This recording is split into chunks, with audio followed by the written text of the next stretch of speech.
to sleep, mate. Here we are. What are we doing? Well, guys, here we are. Thanks for tuning in to another Wednesday night here on The Breakdown. I am SuperCoach Late Mail, and I'm joined by the Gold Coast myth. Not a Gold Coast Titans fan, a Broncos fan, because he's not a turncoat. He doesn't appreciate the vibes of Keanu Kinney. He doesn't appreciate the vibes of JC or AJ Brimson. He'd rather stick to watching Walsh do a 7 every week. Myth, how are you tonight, mate? Mate, I don't know about that. My heart belongs to Lockyer as a young kid growing up. I don't think I can ever betray Lockyer and the Broncos. So as flashy as those Kinney, AJ Brimson and Campbell are, it'll always be Broncos for me. But I'm doing well, mate. How about yourself? Mate, I'm going great. Currently ranked at about 100,000th overall. So, could be better. But listen, it's we're not even halfway through March yet, are we? But on the other end of the table, you're absolutely flying high, aren't you, buddy? How's things going? How's the vibes? How's the mood at Myth HQ right now? Mate, I've been here before. I've been up there top 50 early a couple years ago, and I think I had one of my worst finishes. So I very much know it's very early days. There's not much points between first all the way through to 10,000th all the way to 100,000th at the moment. My best finishes, I think I was 40,000th after round 2. So it's early days, but it is nice to be off to a good start for once. No doubt. Hey, listen, we'd rather be flying higher than asking questions of ourselves. You know what I mean? If I were to ask a question of you, though, mate, what advice would you give us cellar dwellers right now? Is it time to hit the panic button? Is it time to trade Cleary? Is it time to captain Robert Toya? What do we do? What's your advice as a SuperCoach veteran of note? Just play the team you've got in front of you. Just play the hand you've got dealt. Make good decisions. You don't need to be going. It's not panic stations. You don't need to sell Cleary. Even though I'm not sure how well he scores this week. But right, don't do it. Don't do anything too rash. If you stick to your guns, stick to good reasoned decisions, they'll come through, and the benefit of being down in the cellar to start off with is you can get on a roll of some green arrows. Absolutely, yeah. Not to be confused with Jai arrows, obviously. And the only way is up. And listen, if you're not going up, just delete the app, and no harm done, right? So it's all good. It's a win-win situation either way, guys. Hopefully, it doesn't come to that. It just might. This might just be my last appearance. In terms of guns, you mentioned, Myth. Talk me through, who your top performers are this year. I mean, I'm guessing you're obviously you avoided the Matt Duffy. Well, you didn't play Matt Duffy like me last week. On the other end of the scale, like who have you loved watching as, a proud owner from round 1?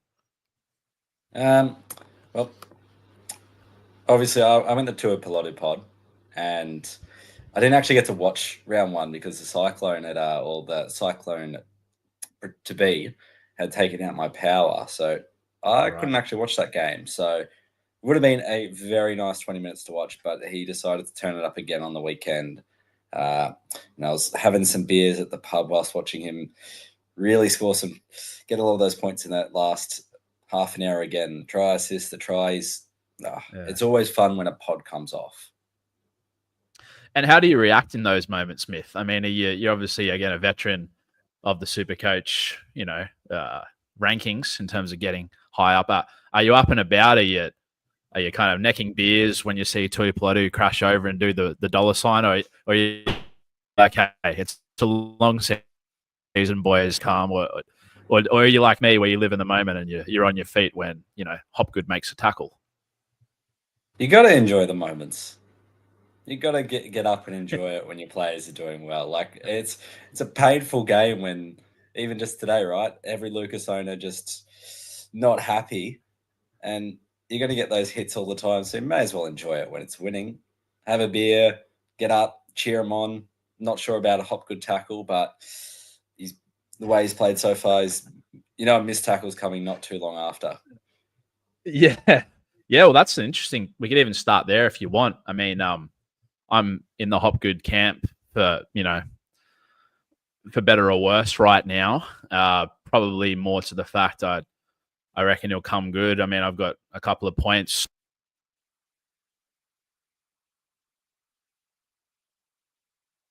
Yeah, I've got a couple of points pro Hopgood on the affirmative side. If you maybe want to take the contrary side, talk me into selling Hopgood, I guess is what I'm asking you, Myth, and then I'll tell you why I'm going to hold him. Maybe not. I think the concern with Hopgood is, like a lot of those forwards, and even most players these days, the game's tackle busts and offloads. Like, that's besides the attacking stats that come with those. That's what the game's about. If you'd have a forward that's just making tackles, just making runs, they're not going to score that well. Someone like Hopgood, he needs those tackle bust offload into an LBA, in a line break assist, every now and then to just boost those scores up. He's a worker. He's great. My concern with Hopgood is not him himself, but it's the team. He's running at a set defensive line because they've got no one else that's bending the line. Paulo's past his best. He's not bending the line. They've lost Regan, who seems to be actually quite a big loss at this point. And there's not any other forward that's really coming up and bending the line backwards. So Hopgood's never getting to run at a scattered defensive line. He's never getting to run at a retreating defensive line. And that's where those points are going to come. That and standing under the sticks is a hard way to get SuperCoach points. Yeah, it's not very efficient. There are some situations I'd hold Hopgood, but it's pretty much if you already have all of Haas, Tino, May, and Horsburgh. If those are your other forwards and Hopgood's the other one, yeah, let him. Just hope he comes good because there's not a big appeal elsewhere. But if he's your only path to some of those guys, I would find it very difficult to hold on to Hopgood. Yeah, far out, man. I might trade him now. I'm even going to make my pro Hopgood points. I mean, I could throw, what his averages are at you, which is 76 when he plays 60 plus minutes for his career. Obviously not helped by the 58 and 40 nothing that he scored last week against West. But yeah, this is more of a hindsight hero thing for me, but probably should have known this was coming. Not necessarily the para thing. I mean, that's always a bit up in the air, but Hopgood in himself, he's a bit underdone naturally, like back surgery late last year. Well, some point last year, knee clean out in the preseason this year. Didn't start training with the squad until Feb. Played one trial, went at 1 ppm. The Melbourne game, as you mentioned, missed 8 tackles. West game last week, minus 11. And drop ball, missed tackle, penalties conceded. So that straight away doesn't help. That's, you'll always have negative points, but being up near 20 in 2 weeks, that's 10 points a week. That's not great. The other two factors I think where he can kind of be given a little bit of leniency is, this is again copium, obviously, but there were 35-degree days.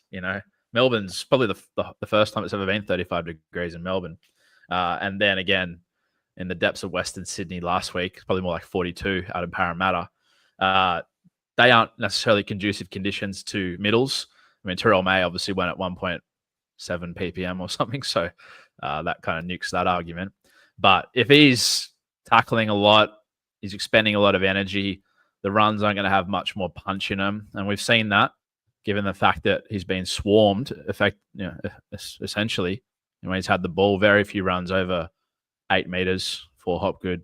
And as a result, that offload is nowhere to be seen. So I don't know if that speaks to a bigger issue at Para. Probably does, given all of the above areas. But personally, Kalen Ponga, who's not Jermaine Hopgood, he averaged 50 in the first 2 weeks last year. Newcastle looked rudderless. I thought that Cogger and what's his name, Gamble were getting in his way. I didn't see that getting any better, but it did the week after, and he averaged 100 for the next 5 weeks. Do you think in my situation, at least, in other Hopgood situations, at least, if you are making other moves to bring in cash cows, he's worth the benefit of the doubt given the resume and the match conditions that we've seen so far? There's definitely an argument to it. And I don't think anyone who started with Hopgood's made a bad decision at all. He was actually in my side through round 1. He didn't end up there, which I'm thankful for. But he was a good pick just purely on the statistics. It was a pretty fair argument that he was basically just 10 points under. And when you can get a gun that's 10 points under, it's a very good pick. I think what I didn't expect is I didn't expect Haas to be this good. I didn't expect Tino to come back with what he did. And Tino looks like he could beat Hopgood at 150k cheaper. Haas looks like he could go at 80, 85 plus. May looks like he could go at 80 plus. Horsburgh's doing a job at 300. So it's not that Hopgood can't go back to it. It's just are the other options safer with a better ceiling? Yeah, the Haas thing's absolutely unreal to watch, isn't it? I mean, he's always been Payne Haas, but that offload only started developing, I'd say, what was it, Myth? Maybe 2023 towards the back end there. We saw a little bit of it last year, but this year it seems as though that license to hit, spin, flick has come from Madge HQ, and he's doing it at will, especially running a little bit wider to the ruck at halves. Is this the year of the front rower? Like May feels automatic. He's got probably the most SuperCoach friendly game we've ever seen, and a great motor. Haas probably 1B. Both can play 80 minutes with a gun to their head. They're the only two that can do that in the front row. How excited are you about owning both of those guys? Yeah, it's front row forward looks pretty solid at the moment, doesn't it? If you've got those two sitting there, and then a lot of people have a Horsburgh front forward 3. We're spoiled for choice with the front rowers at the moment. And the thing about these guys is they're so hard to take on because they just get points. Like, you're going to be cheering when Haas scores a 65 if you don't own him. And when you're cheering a player that you don't own scoring a 65, that's when you're in trouble. Hey, mate, I won't be cheering. I'll be popping bottles of champagne if and when that happens this weekend. Speaking of forwards, 2RFs, Rugby League Realm, shout out to the Realm. He said an interesting comment to me, I think it was yesterday, regarding 2RFs and the fact that there's not really a standout there yet. I mean, obviously with the Lucas news, which we'll get into a bit later, he was up and about, but he has that duel. Outside of Eli Katoa, is there anyone that you're personally looking at as a trade-in target ASAP, or do you see more targets elsewhere? I don't think I've got any above the front row forwards I mentioned earlier. I think all those 4 are priorities over any of the second row forwards. I really like Eli Katoa. I do really like him. I don't own Ola Kawatu, and I think definitely not. She shouldn't be written off after his score last week. He still scored 44. That's Ola. He's going to have games like that, but then he's going to have games like he had in round 1. And it's going to come around to that anywhere between probably 65 to 75 average across the season. So I think if you don't own him, he's still a target. Although it's saying that Manly Straw does stiffen up come round 5. Yep. But outside of those guys, the only guy that gives me a bit more interest was 3 probably. The 2 cheapies, Sia Wong, to see if the minutes stay there. Nicholson at the Raiders, see what happens after this week. Yeah, definitely. And the other Storm back rower, Sean Bloor, I think he's interesting as a cheaper alternative to Eli Katoa if you're trying to spend money in your backs. I love that you said Sean Bloor. He was on my short list going into this season. I earmarked him as the Eli Katoa of 2025 and actually posted on a Facebook group. And then, some bloke with a Holden in his DP said his name's Sean Bloor, not Eli Katoa. Thought that was really good from that bloke. But yeah, I mean, would you take Crichton? Would you take Fifi? Probably not right now. That was weird on the weekend with a 41. Hudson Young's probably going to hold value. Britton Nickera, I mean, he's scored a try with a 61. Barnett's overs because he's playing in the middle. Jaden Sewer, you couldn't do it. Pat Carrigan, you couldn't do it. Bloody hell, Myth, you're not wrong, mate. There's not a lot of options here, are there, that saying, pick me yet, are they? Gus is interesting, but he's expensive. He's very expensive at the moment. I can't see a world where, given the Storm's fixtures coming up, I can't see a world where I take Gus over Eli Katoa. Oh, absolutely not. Absolutely not. Good Zag, Melbourne draw. Yeah. I have a theory that Angus Crichton owns himself in SuperCoach and captains himself every week. I mean, the willingness to offload is, well, it's incredible. It's kind of like a Uber Eats driver, just trying to dish out left and right. Yeah, Melbourne, Penrith this week, but that doesn't look like the game it once was based on that Roosters performance last week. I don't think they were missing too many cattle, were they? Martin and co were all playing. Obviously, Edwards will go out. That'll hurt their defensive positioning a little bit with Laurie there. But Laurie's been ruled out as well. Dane Laurie's out? Laurie's dropped out. Yeah, he dropped out at the 24-hour cuts. You're kidding, mate. I suspect at the moment, Tom Jenkins has moved there, but I suspect with Blaze Talungi still in the squad, that would be my tip. I reckon he'll go to fullback. Wow. Jeez, you were hot on that. You must have had your hand hovering over the refresh button 27 minutes ago before we maybe that's why you were late. You were just trying to get an edge on your draft waivers. Laurie was interesting to me for Classic. And when I saw he was ruled out, I was like, oh, okay. As I was running here after just downing my food quicker than you probably should. Yeah, like you were on a hunger strike and you were just getting out of it. Laurie was we have to turn this into Dane Laurie hour, but tell you what, mate, he was one of my great trade-ins at 5'8" last year. He averaged 90 odd when he played 80 minutes. I'm still not over the fact he got concussed after 20 minutes against Saints and pumped to 50. And it was Candace Warner of all people to tell me he was ruled out for the game. You want to talk about pin drops in a living room? Cleary did 170 that day. I had to see on him, but fair dinkum. Laurie going out was rough. Yeah, don't remind me. Yeah, that was painful. So many points lost, but we move on. We're over it. Obviously, we haven't even thought about it since. Melbourne play Penrith, Saints, Manly. Then they go into the Wars, Dolphins. Yeah, like how urgent is Eli Katoa? What's your plan to get him in? Is it next week?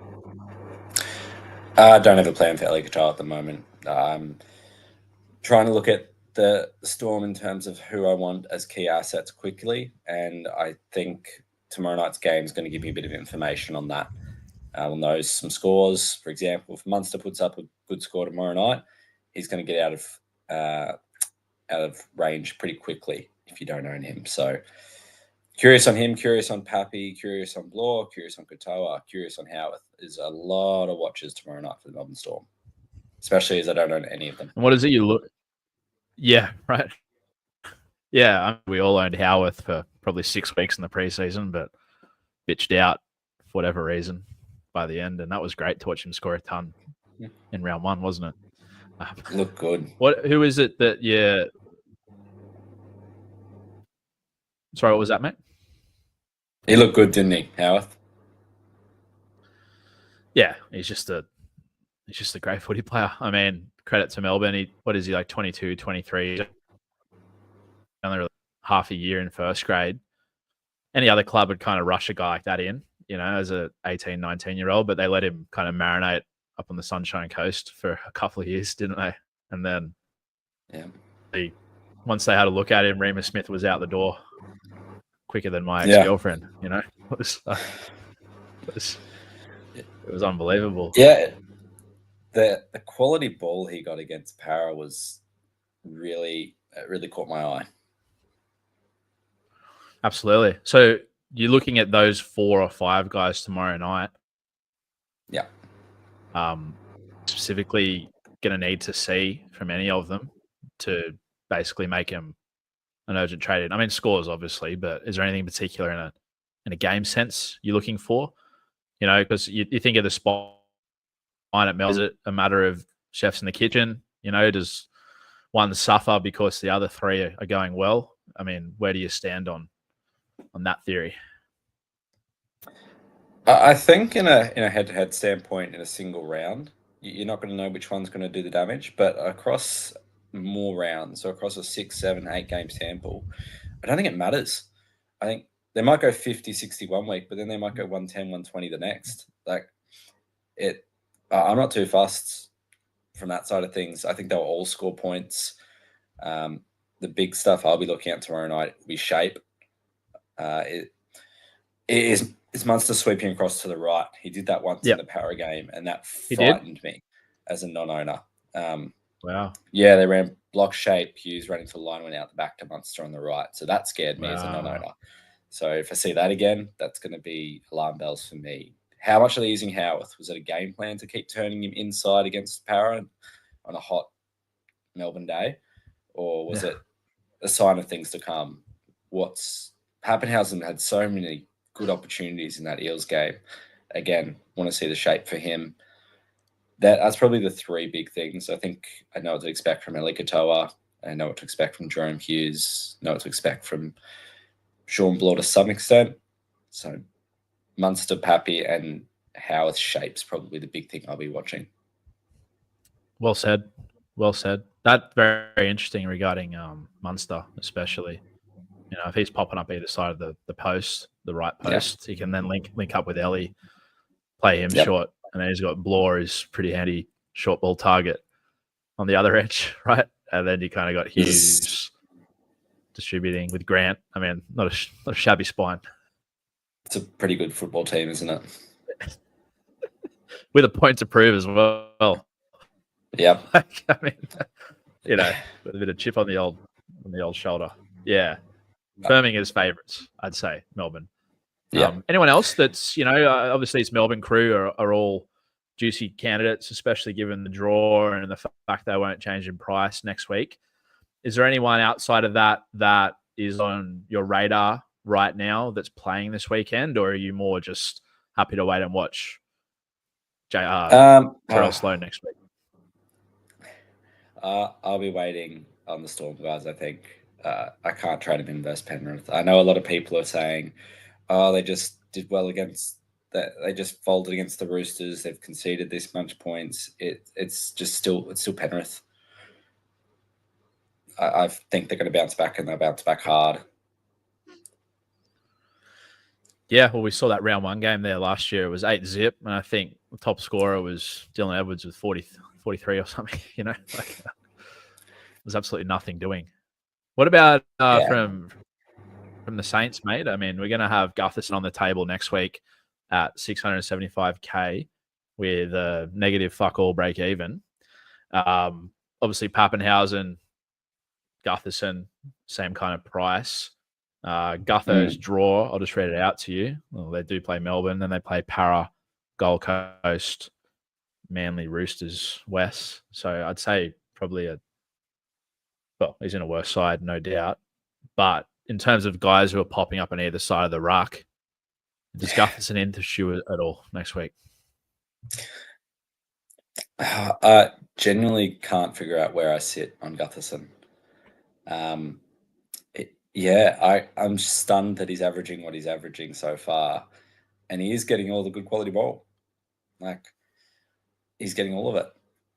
One thing to note, though, Dragons both day games, both home games to start the season, which I think is optimal for him. To be frank, I'm pretty lost at fullback as where it currently stands, where I'm sure a lot of Turbo owners are.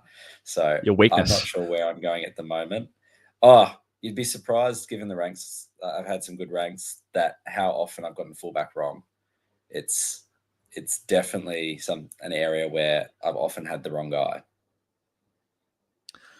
Such as not owning Tedesco last year? Is that what you're implying there, or no? I got Teddy like early, me, but I missed Turbo in 21. I missed Turbo the back end of last year. I missed Drinky, Buller, and Gutherson through 23 when they're all doing well. I've got many times I've missed on the fullbacks. It also shows you don't always have to nail the fullbacks to still do well, but it's still a very crucial position. And I think a lot of us are facing big decisions this week. Yeah, on and off the SuperCoach field, right?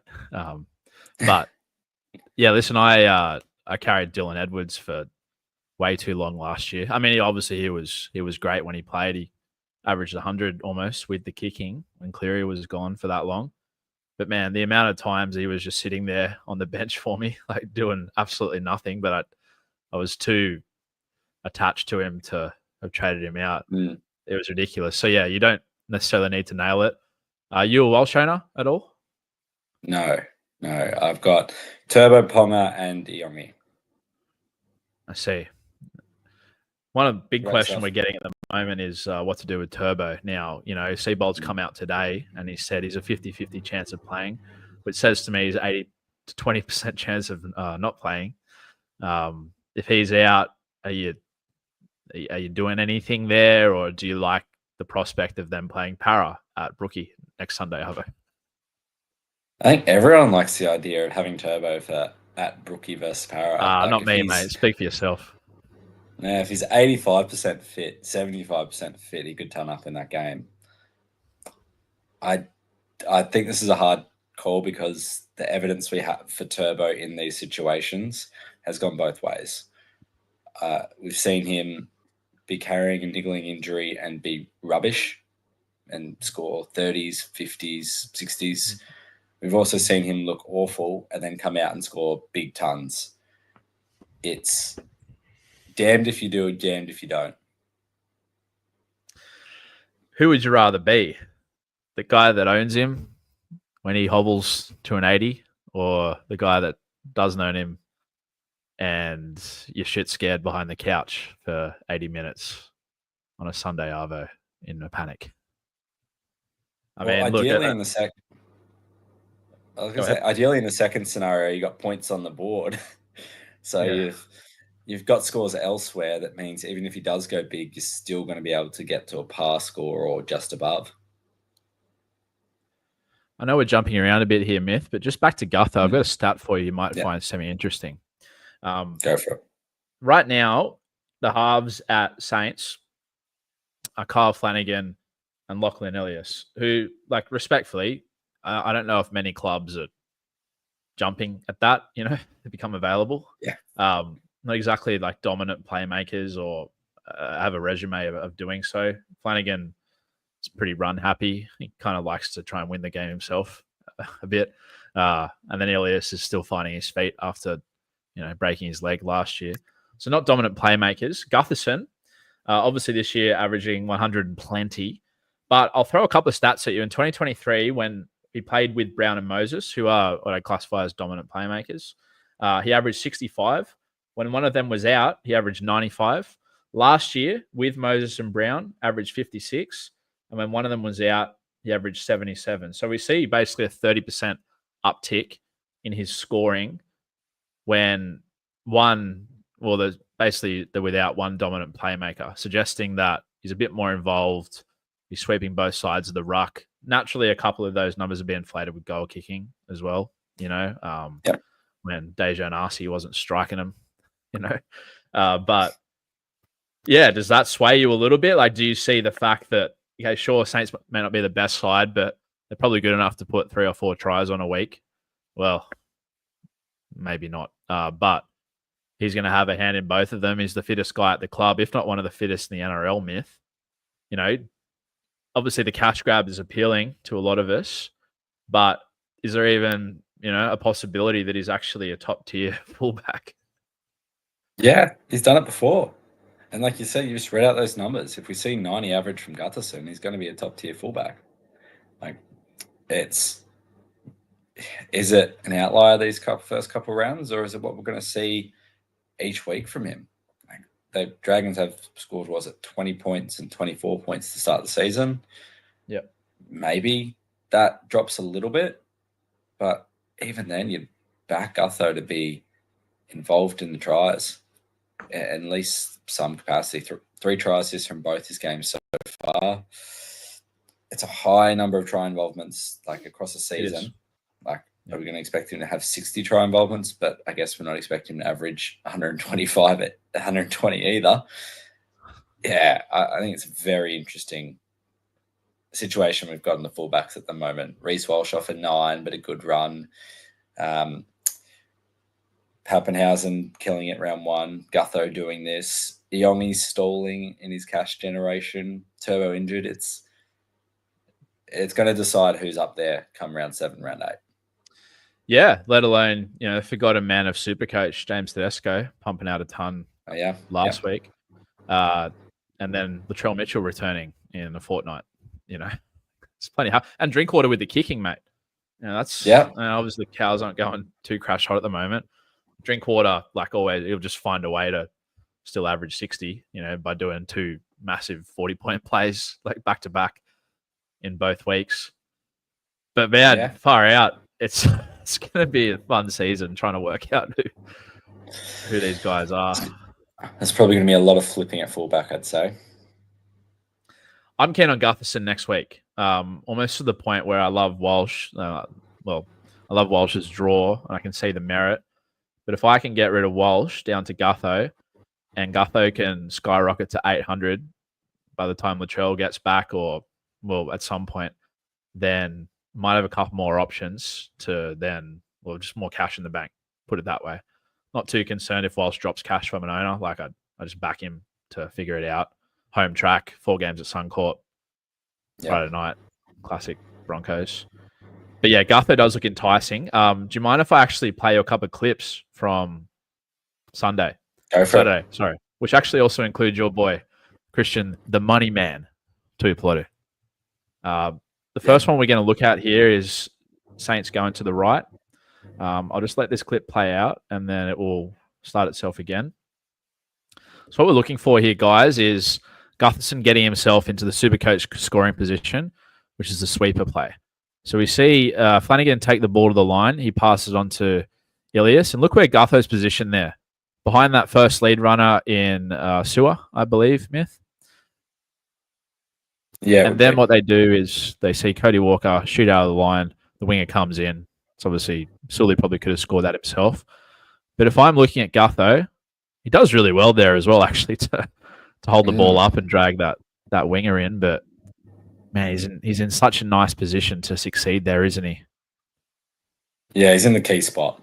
It's where you want to, when you've got a fullback and the team attacking the line, that's exactly where you want to see them.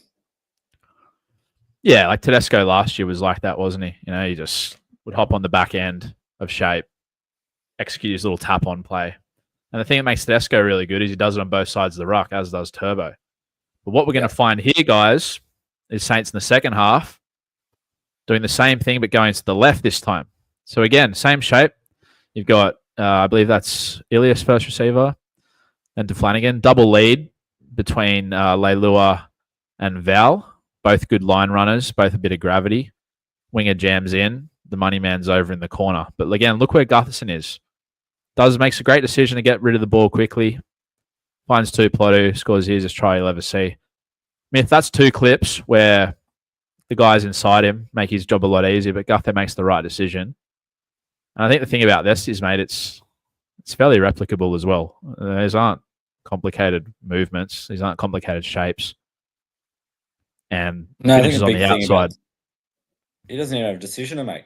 It's just catch and pass. Easiest 20 points you'll get.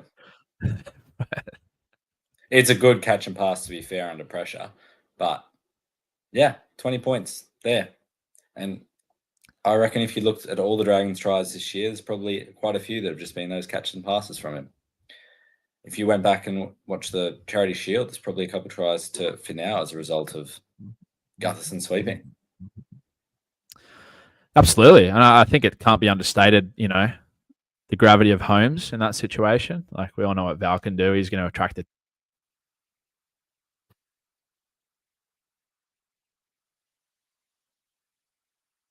You muted there, mate. Is that better? There we go. Yeah, that's only going to mean good things to Gutho, isn't it? With the guys inside him running pretty hard. You're a proud Tuipulotu owner. What are your plans with him? Do you see him? I guess what I'm asking is, like, do you see him? Yeah, for now. Do you see him being that and keep it? The problem with Tuipulotu is he's reliant on so many others. So I think that Dragons left edge probably struggles without Gutherson. It struggles without even without Flanagan. It struggles without Holmes. I think there's 4 players that could get injured that would really dent Tuipulotu's SuperCoach prospects. So I think just because of that, it's hard to see him being a very, very long-term hold, but I doubt he's going to be in my sell plans anytime soon. Definitely not before Para or the Titans. Even if he drops a dud versus Storm, even if he's got a pretty decent BE going into that, I'm not sure. I think Para's first, and then the Titans game. Even if he's got a big B going in, I think it's worth just a hold. But if he's going big and he's averaging 85 or 90, and then a harder run's coming and he's up around 700, 750K, there's definitely going to be some consideration to sell, but he's the least of my problems at this moment. He'll be staying. I'm sure he'll be coming in. He'll be coming to a lot of sides next week, I reckon. Mine included. I've had a look under the hood of Jermaine Osako, and I won out of the experience myth. We had a good week one. It was a steamy night in Parramatta where he gave us a ton, basically. But I don't know if the old mental health can sit back and watch a bloke who just refuses to get involved, whether that be his own volition or Herbie just loving a crab inside and break 3 tackles and throw an ineffective offload, Good for Herbie's points. Yeah. Can I ask you this? What? Yeah, Herbie's target, no doubt. He tends to start season slower, doesn't he? Like he averaged 56 in the first 6 weeks last year. This year it's looking on par to do the same thing. But yeah, rest assured, guys, he's going to be in Myth's side. He's going to be on my side. Probably even as a downgrade from Tuipulotu. I mean, might be an origin period target, Herbie. Yeah, a target nonetheless. I asked you a question regarding these dudes who are peaking. I mean, Tuipulotu is your main guy who you've got that's unders, or have you hopped on someone else that you kind of see as a guy who's going to be traded at some point that you just got on early and he's unders? Is there anyone else in your team that ticks that box?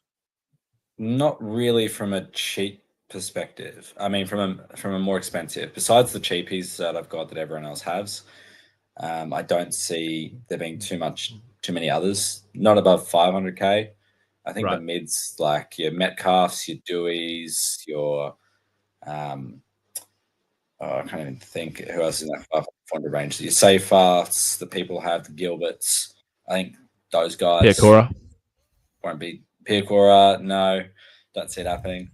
For me, Metcalf and Dewey are probably the two that I'll be looking to get off pretty quickly after they spike a little bit, which both of them look like they might be doing, particularly Metcalf after that score.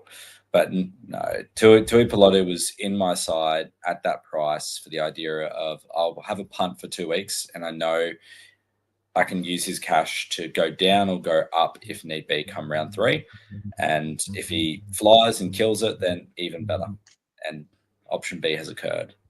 Much for my good fortune. Yeah. It's well and truly occurred, mate. I mean, like aside from obviously draw, an upcoming run, what else do you factor in to, selling guys like Tuipulotu or a Metcalf? Again, more probably from a game perspective, is there anything that you're looking for that may influence your decision regarding getting rid of them, or is it pretty much like, hey, if something better becomes available at a better price, I'm just going to hop on that? Yeah, pretty much. Like, it's an easy way. It's one of the ways we make cash these days. It's not just through cheapies. It's through these 500K, 600K guys going on runs. They get up to 750, 800K. You cash them down. At the end of the day, Tuipulotu at the moment is averaging 113. He's not going to end the season averaging 113. I'll give you the scoop there. He's going to drop some lower scores. They're going to come. Regression to the mean is going to happen for every single player that's flying.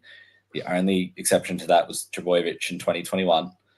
All these players come back down at some point in time. So if you can get the good scores when the pack isn't on and then drop them for the bad scores when the pack is on, it's a long way to getting up to the pointy end. Yeah, absolutely. Like hopping off when others are hopping on kind of thing. Well, that makes me feel better about Hopgood in a way, because I've already gone through the torture of the first fortnight and people are getting off now, mate. So, this is my Stephen Bradbury moment with old Jermaine. So all good. Won't trade him out then. He's not going to average 50 for the season. He's not. I hope not, mate. But if he just gets back to what he was priced at 65, you're going to get some better scores. But if others are going at 75 and 80, then a 65 average is not useful at all. One guy who also did actually average 50 last year was Will Kennedy. And probably your viewers didn't expect us to bring him up tonight. But I wanted to show you a couple of clips, which probably, like, if anyone's been tuning over the last few weeks, they'd know that Cheese and I have been not worried about Nico. Like, Nico's Nico, you know, like he can still pump 70 in his sleep. But we have been worried from the sense that his touch is a bit lower, given Tricky's there, and he's not in the right SuperCoach scoring positions to realize his 140 point ceiling that we saw. Well, definitely saw it last year in those games where Trindle was out and Atkinson was in. But I want to show you a couple of clips here, Myth, that I found kind of interesting from that game, which basically puts Kennedy Kennedy putting himself into that same shape of Gutho that we just saw. So this play comes from the left post. Nico, first receiver, going across. We see Nicola run a good unders line. Raymond has gravity. They go out the back. It's an easy try to Stone Street. That left edge of the Cows is all on different pages, aren't they? Like Dearden kind of goes back. Yeah. O'Donnell comes up. Purdue, Talangi jams in. I mean, it's easy points, but you're a Nico owner, I believe? I am. Yes. How does something like this? Well, I guess as a general thought, like, how did watching that game make you feel? I mean, obviously you still pump an 80, but it felt unders, didn't it? Yeah, a little bit. Could have probably scored a little bit better. You'd hope so in scoring that many points, but 86 is fine. I think we can get trapped in what Nico was instead of looking at what he is. He's not a 95 average guy. He's not that guy anymore. Tricky's into the side. He's taking on a bigger role. He's not going to do that. But he's not priced at 95. He's priced at 75. Yeah, would he good point. 75 average? Like, besides at the halfback position, you've got Nathan Cleary, the standout. You've got Jerome Hughes, maybe, although he could be getting less ball with Cam Munster there. And so if Nico's averaging 75, who's better? Yeah, I think like everyone's happy in a way. That makes sense. Like, those that own him are happy because he's the second best averaging halfback in SuperCoach. You know, assuming he keeps the kicking, which accounted for 15 points a game last year for him. So you guys are, you know, that the Nico crowd is happy because you're getting what you pay for. I mean, you're a bit, well, you know, it depends on the expectations you set of it. Maybe you're a bit disappointed he's not the 95 guy, but if you temper those expectations, you're getting what you pay for. And I think the teams that don't own him, like myself, are also happy because he's not necessarily getting away in price. It's probably one of these rare like win-win situations, isn't it, for everybody with Nico at the moment?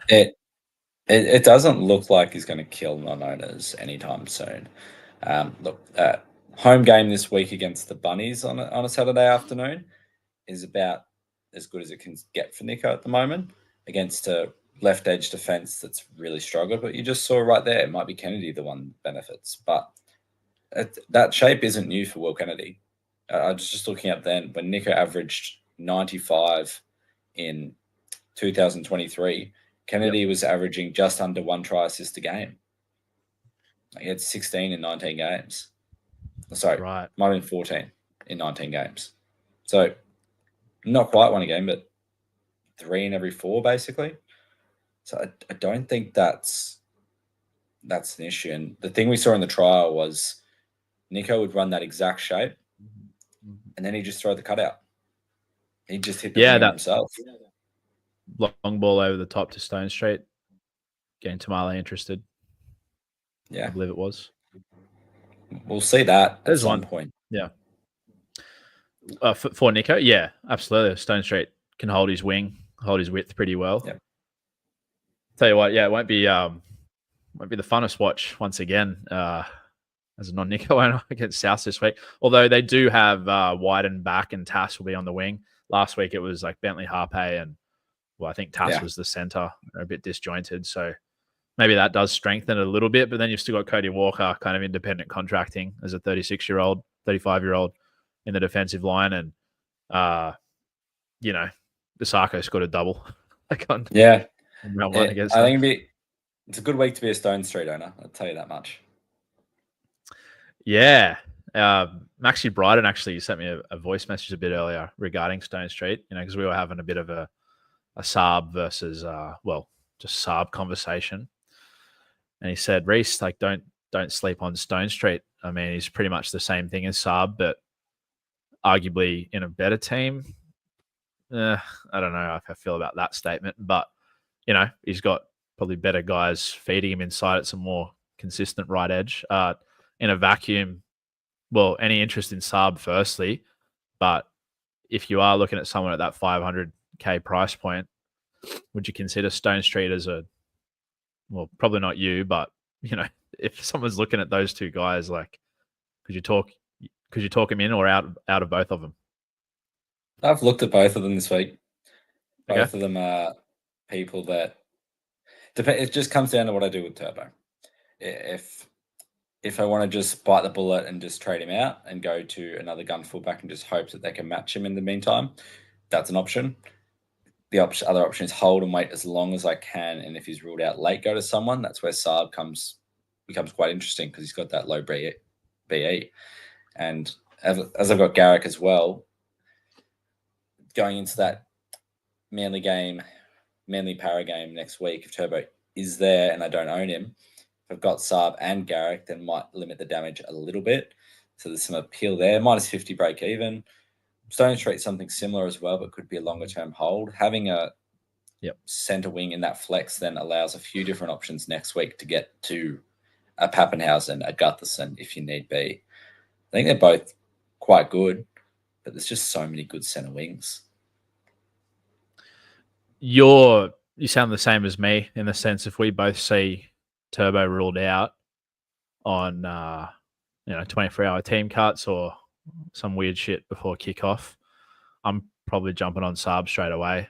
I don't know about you. I mean, if he does a 60, that's great because it means his break even is going to be 10 when they play Para next week, and Turbo's back in. It'll make Turbo doing 120 a bit easier to swallow. Why don't Saab is 800 potentially, yeah.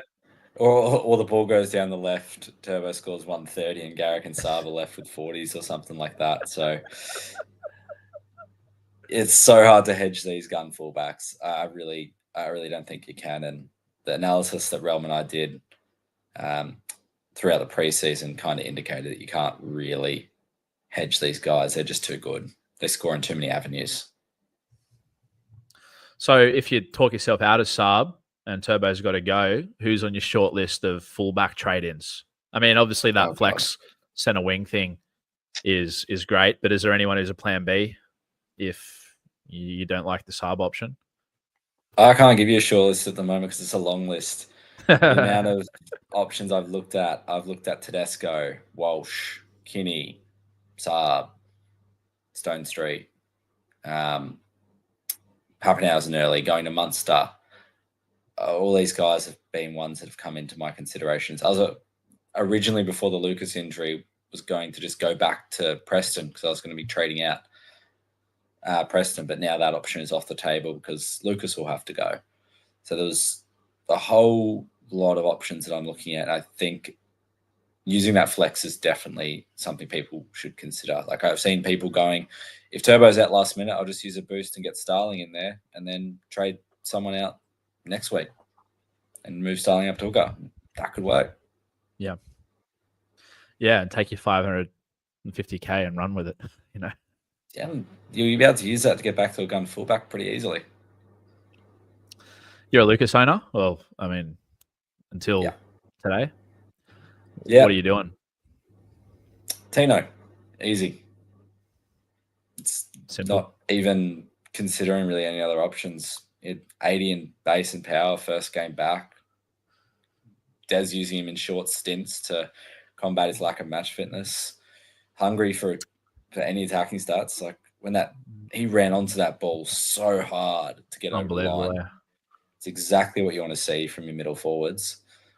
Yeah. Made a mistake. I didn't start him. That was just a clear error, and I'll just correct that.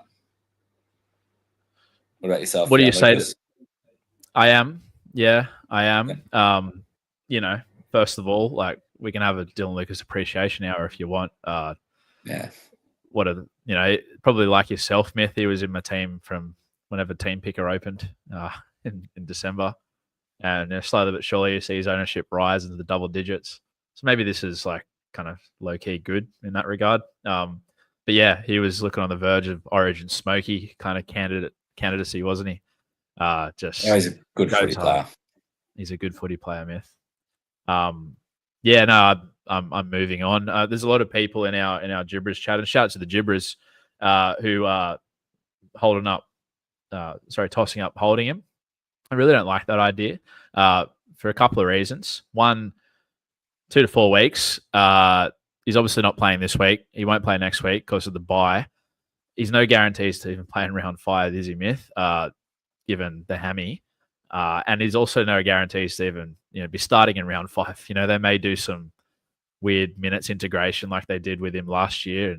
And whoever, like, bring him off the bench, I guess is what I'm saying. And that might stuff people around, or he might even play around 5 and then you wait until round 6. That's one factor. Factor 2 is he's 616k. Look, if it's a Lachlan Hubner situation, yeah, you could probably stomach a couple of weeks, and that's fine because it's like, what are you going to do? Like, you're not going to trade him to Goz or something.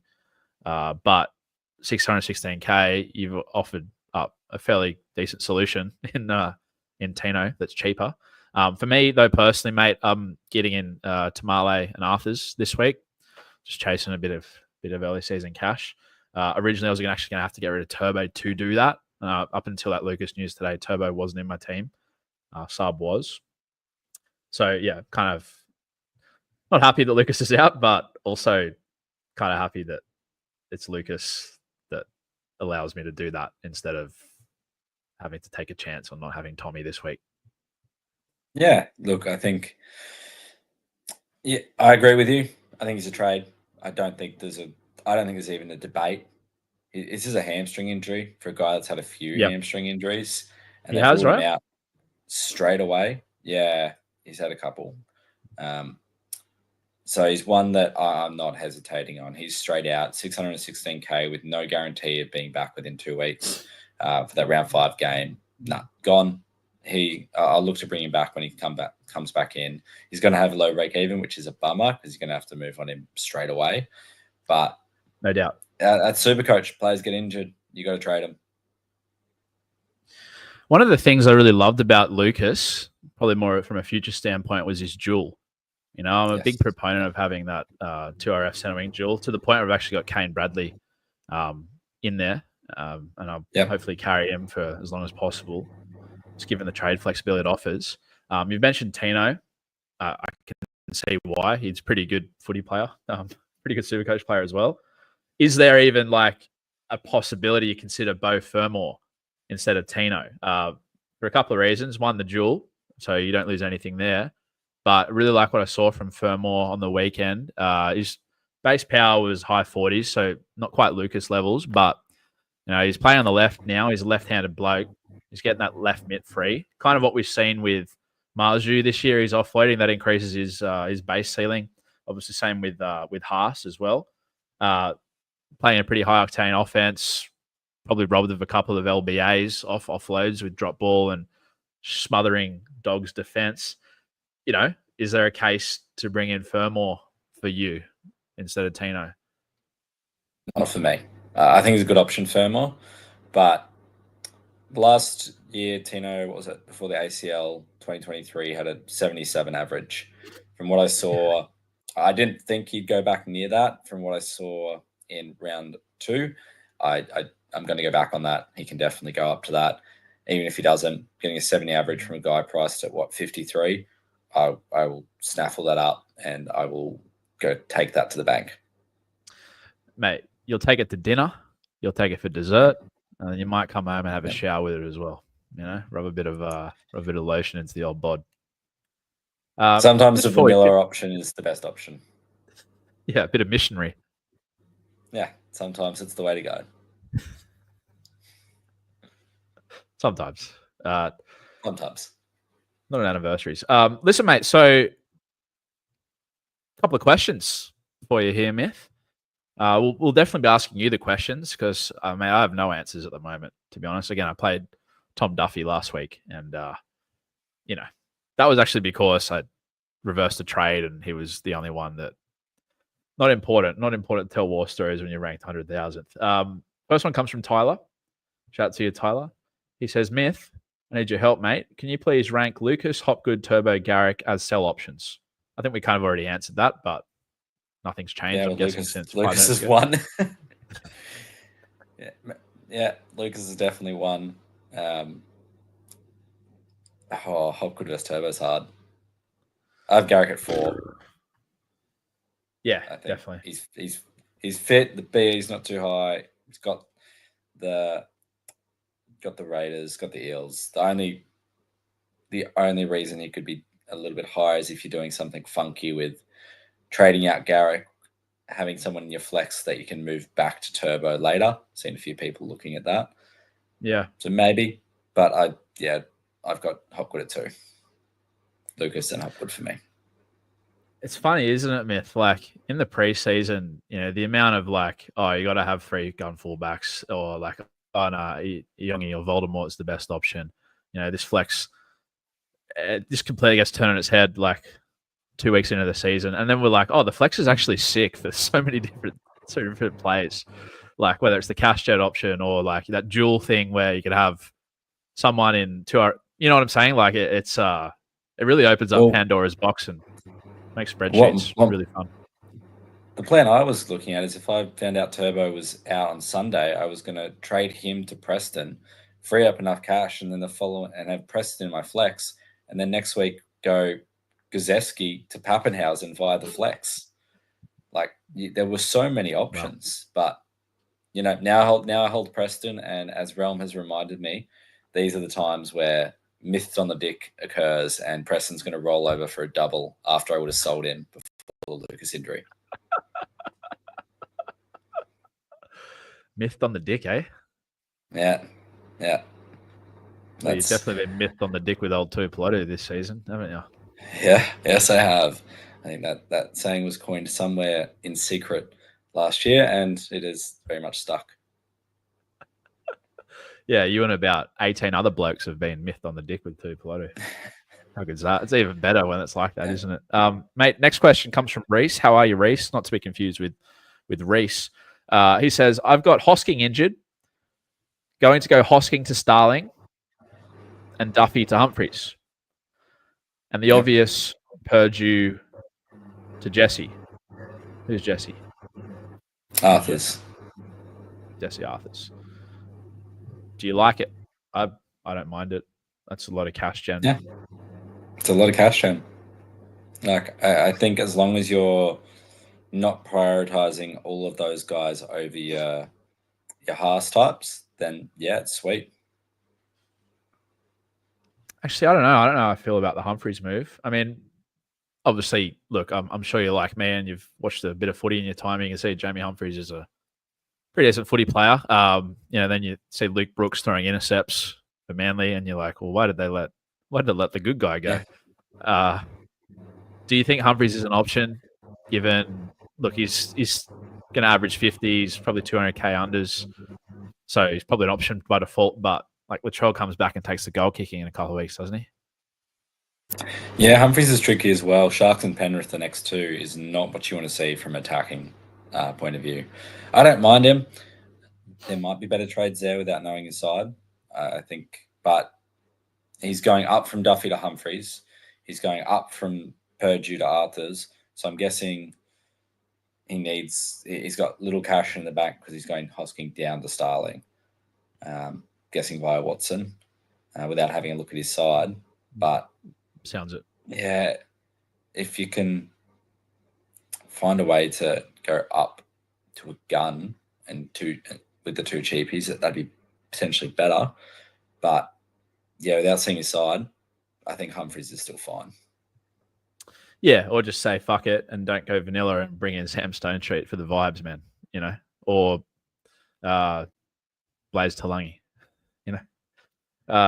Tyler chimes in. How are you, Tyler? He says, Myth, thoughts on having 3-gun FRFs plus horse?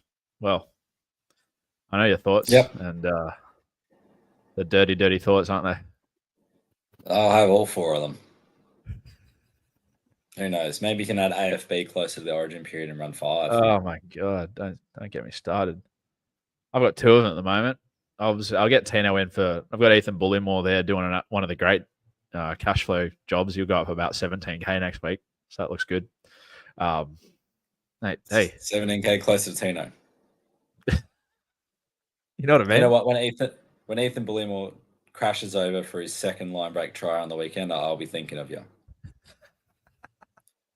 Thanks, mate. I'll be on cloud 9. I'll be an absolute mess. Probably lose my bond. I won't play him, but it'll be just as sweet, you know. And cash gen. Suck you into the hole. Hell yeah. Hey, 17K. It counts, man. It'll be funny when, you make a trade and you made it by $100 because of Ethan Bullimore's double. Next one comes from Nick. He says, it's a bit of a long one, so bear with us. How long is too long to hold a player that is out injured based on their price, output, break, da-da-da-da-da?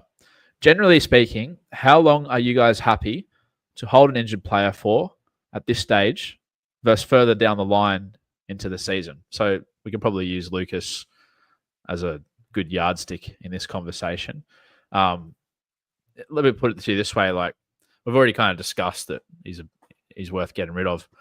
But if, like, Lucas was only out for 1 week because it was a concussion, you'd probably favour of holding him, I'm guessing, right now? Not in Lucas's situation because he's got the bye. If I'm going to lose a player of 600K value at this stage of the season for more than a week, I'm selling. No question. And that's pretty close to a blanket rule, especially this early, unless the cover I've got is unreal. So, for example,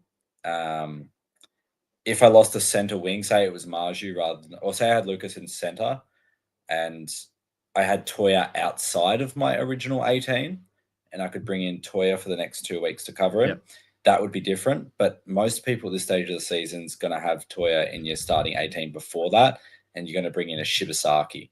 So no, 2 weeks or more, I'm out at this stage, unless they're a cheapie. Yeah, exactly. Like, again, the Hubner thing.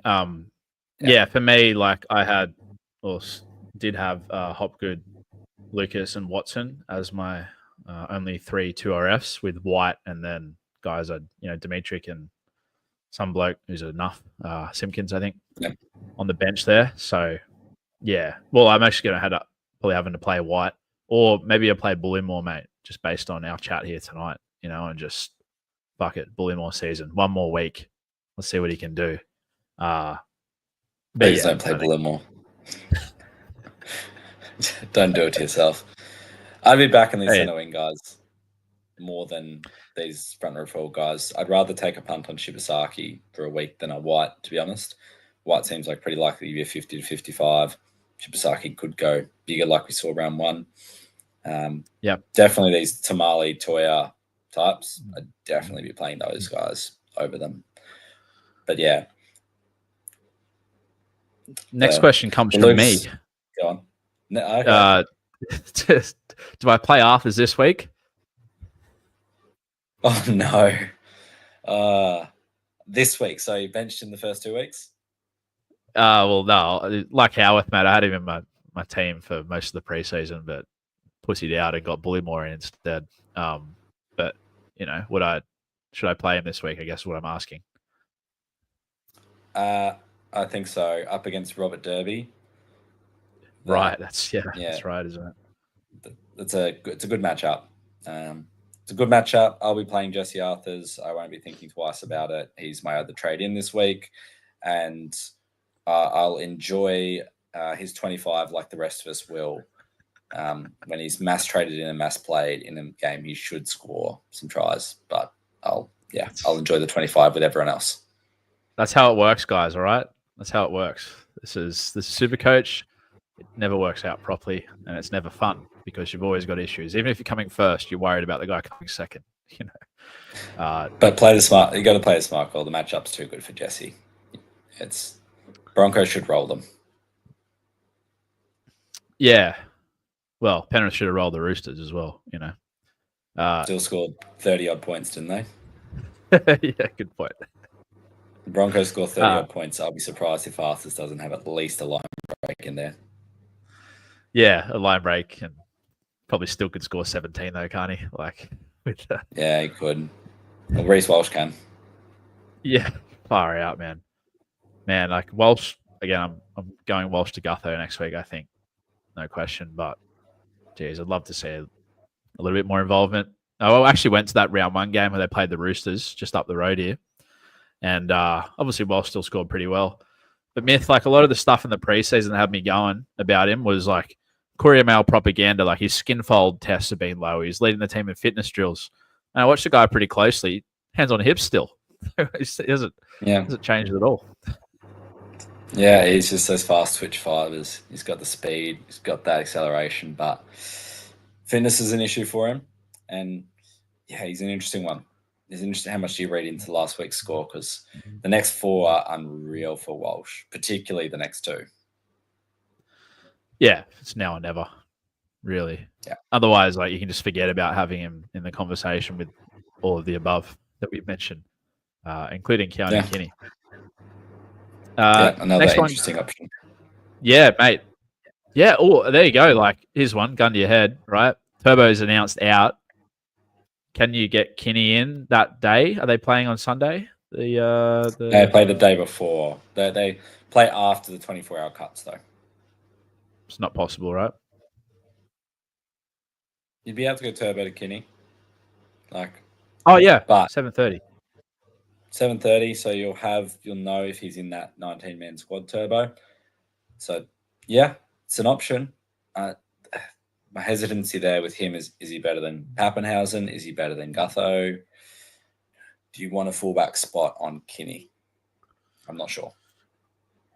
Well, listen, you're talking to a guy who drafted him 5th, so there you go.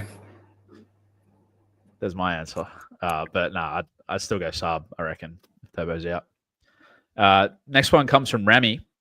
How are you, Rami? Great, Gibra. He says, if yous have any real solid news about Turbo for this week. So, mate, I know you're up on the Gold Coast, but have you been down at the Manly Centre of Excellence today? Have you got any mail for us? Seabold's not returning my calls, unfortunately. In the dark. Yeah, in the dark as much as everyone else. Rami, I've actually, mate, he's playing. Don't worry. Keaton Owen, he chimes in. How are you, Keats? He says, thoughts on Turbo to sub, short-term play if he's laid out. So, sorry, I'm just reading these questions now without having seen what we talked about. But, yeah I think we both like that as an option. Yeah. Absolutely. Next one comes from Nick VL. He says, is Haas potentially being overhyped based on first 2 scores? Do you guys generally believe his scoring output is sustainable, or do you expect him to see him revert back to the mean? So that's good to at least get a little bit of something outside of our Haas echo chamber. Do you buy into the fact that it's a flash in the pan, or do you think he's 6'4", 120 kilos and has the agility of an outside back? Do I think he's going to average 90 base plus power the entire season? No. Do I think he's going to put 7 offloads a game? No. But he's going to have those games. Could he go at 75 just in base and power? Yeah, I think so. And I think he puts on enough attack there to be an 80 to 85 average guy. I don't think he's going to average 100. But 80 to 85, if you don't own a guy doing that where you can't actually counter it, like you can't have it, you need to be able to put someone up against it. At least like last year, for example, when if you didn't have Turbo towards the back end, but you had Ponga to go up against him, you could match him. I'm not sure there's someone to do Haas that can do the same against Haas, particularly as everyone already owns May. Like you go, oh, Terrell May can do it. But no, everyone already owns him anyway. It's irrelevant. It's that front row forward reserve, that other second row forward you have. That's who you're going to put up against Haas, and I'm not sure there's a guy that's going to match him. Any different thoughts for you? On mute again, mate. Yeah, sorry, mate. Over this. Can you hear me now? Is it okay? Yeah. Yeah, maybe not apart from Tino or Hopgood, you know. I actually think it is pretty sustainable, man. Like, he's always been, I mean, like, yeah, 195 base power, maybe not, but I don't know. I think I've always felt like he can offload anytime he wants. And I don't think like you can do much to wrap it up. I'm very interested to see who actually realizes, what team realizes Marju's offloading this year, Myth. You know, we've seen it in the trials. We've seen it round 1. We've seen it round 2. Is like, does anyone watch tape on this guy? Can they not see that he's like hitting and spinning and getting his left arm free? Are the Titans, does Des Hasler watch film? Like, are they going to be able to stop him this week? Because that looks kind of stoppable. But I don't think Haas is. He's just too big and strong, and he can just get over the top of you. I do have a fun fact on Marju. Do you want to guess Please. when he averaged 78 in 23? When he averaged 78, 2023, how many offloads do you reckon he had? Effective offloads across the season? Mate. I'll say the whole season, 20-odd games. All 30? Season, 20 games on the dot. 30 offloads? 30. Yeah. He had 6. Fucking hell. He had 6 offloads when he went and did that. And what's he had already? I think he might have had 8 already this season. Thereabouts. Yeah. So there's a clear uptick there for Marju if he's added that to his game. And part of the reason why I think he's someone everyone's probably going to want. Oh, yeah. Like, he's a top 5 centre wing by the end of the year. I'll call that early. He's still offloading and teams can't stop him. I think his offload is kind of stoppable, to be honest. Like, a lot of them are late. You know, it's not as if he's like looking to do it early, but it's probably more of the surprise element now, kind of like what it's been with Kiraz in the past. But, geez, man, time will tell. But yeah, I do think Haas is semi-sustainable because he's running wider of the ruck and the attacking stats are going to come. Tell you what, they're probably going to come against the Cowboys this week. Kel Elder chimes in. He says, how urgent of a sell is Duffy? And what are your plans to get down to 2-gun halfbacks if you don't already own? Well, Myth already does own 2-gun halfbacks. And you're not going to sell either of those guys all year. I doubt it, unless they're injured. You know, why would you? But yeah, I think Duffy's is Duffy an urgent sell, Myth? I mean, like, he's 198K. He's not going to lose money. You know, like, there's probably an argument not to even, like, if you don't have to, there's other moves to make. Like, let me ask you this. Would you rather sell Dimitri, who's an AE nightmare, or Duffy, who's not going to be a nightmare? I think the part of it that makes Duffy someone you want to sell quickly is there are options. Like, most people have Sandon Smith up at hooker, so you can go to Mamazoulos for 100K, you can go to Starling for 140K, you got Humphreys at 100K. Like, are there going to be better outs that come along for Duffy than those guys?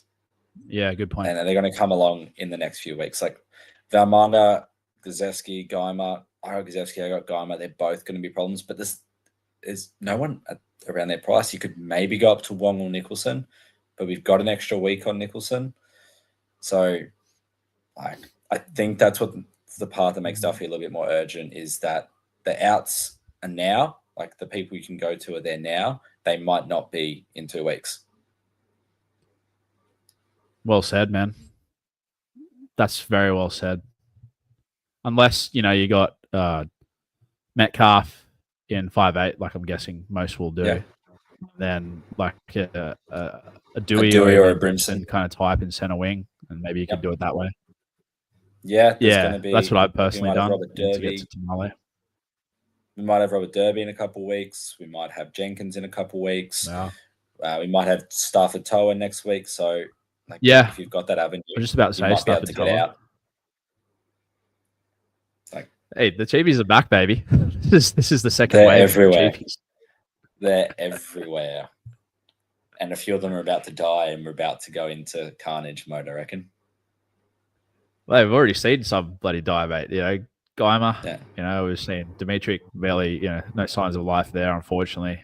Duffy and Purdue. I actually think Purdue's time is numbered a little bit. I think he's a good player, but that defense, it's not looking great on that side. And he's making get ready for Stags to come in for Shibasaki and really throw a cat amongst pigeons as well. That one too. And then obviously Piacora and Goz, obviously minute share at best, I think. A couple more ones for you, mate. This is a long one, so I might have to let that one go. And Rugby League Realming says, excuse me, this isn't the cheese. No, it's not the cheese. It's the myth. And the myth is the GOAT realm.